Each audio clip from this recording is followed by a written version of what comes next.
Voici pourquoi vous devez surveiller les activités de vos enfants à l'école. Partie 2. Joyeux anniversaire. J'aimerais qu'on soit amis. Touchée mais prudente, Ange remercie sans accepter de le manger. Elle pose la boîte sur la table, voulant la montrer à ses parents d'abord. Soraya s'éclipse, frustrée. Le mécanisme d'emprise ne s'activera que si la cible mange volontairement. Peu après, Chantou entre, annonce que le professeur demande Ange, et, en l'absence de son ami, commence à dévorer le chocolat. À distance, la belle-mère de Soraya, observant par un miroir maléfique, voit la scène. Furieuse que le plan échoue et qu'une bouche autre dévore l'offrande préparée pour Ange, elle choisit la punition. Elle prend l'étoile de Chantou, l'initie au coven et la condamne à se transformer chaque nuit en créature dangereuse. Dès lors, Chantou fait des cauchemars récurrents.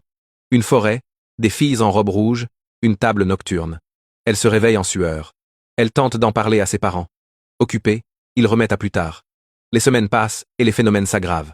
Une nuit, la domestique Habiba, alertée par des bruits bizarres venant de la chambre de Chantou, s'approche, écoute, entend des pleurs d'enfants et des rires d'adultes.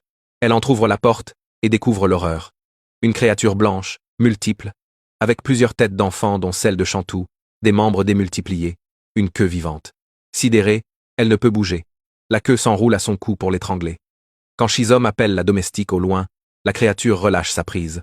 Habiba s'enfuit, passe devant la maîtresse de maison, fuit sans prendre ses affaires. Dehors, allaitante, elle crie. « Votre fille est une sorcière, elle a voulu me tuer. » Chizom, blessé et incrédule, la chasse, tout en remarquant des marques sur son cou. Le lendemain, une nouvelle domestique arrive. Travaille une semaine, puis veut partir. Elle parle, de force trop lourde dans la maison, et affirme que Chantou est possédée et dangereuse. Chizom refuse d'entendre et prend sa fille en exemple d'innocence. Mais la domestique, partant, laisse entrevoir une cicatrice au cou, rappel troublant de la première. Les remplacements se succèdent, chacun plus bref. Chizom finit par renoncer à engager qui que ce soit, estimant Chantou assez grande pour s'occuper d'elle-même. À l'école, la dynamique change. Soraya, vexée d'avoir échoué avec Ange, incite les autres élèves déjà happés par le coven et soudoyés par ses douceurs à s'éloigner de la jeune fille. Ange, solitaire par tempérament, s'y habitue. Ce qui l'inquiète en revanche, c'est Chantou. Elle maigrit, se renferme, perd sa jovialité. Ange l'interroge. Chantou élude, arguant du stress des études, trop terrorisée par les menaces de la chef du coven pour se confier. Faute de confidence, Ange décide de prier pour elle. Une nuit, Ange rêve d'un manoir somptueux, allée couverte de bonbons et chocolat. À l'intérieur, derrière des fleurs, elle entend des pleurs. Dans une pièce, des enfants de l'école, ligotés, Chantou parmi eux. Alors qu'elle tente de desserrer les cordes, Soraya et sa belle-mère surgissent pour la capturer. Ange se réveille, bouleversée, mais comprise.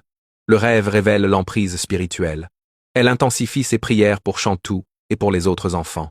Pendant ce temps, chez Chantou, la frontière entre veille et cauchemar devient poreuse.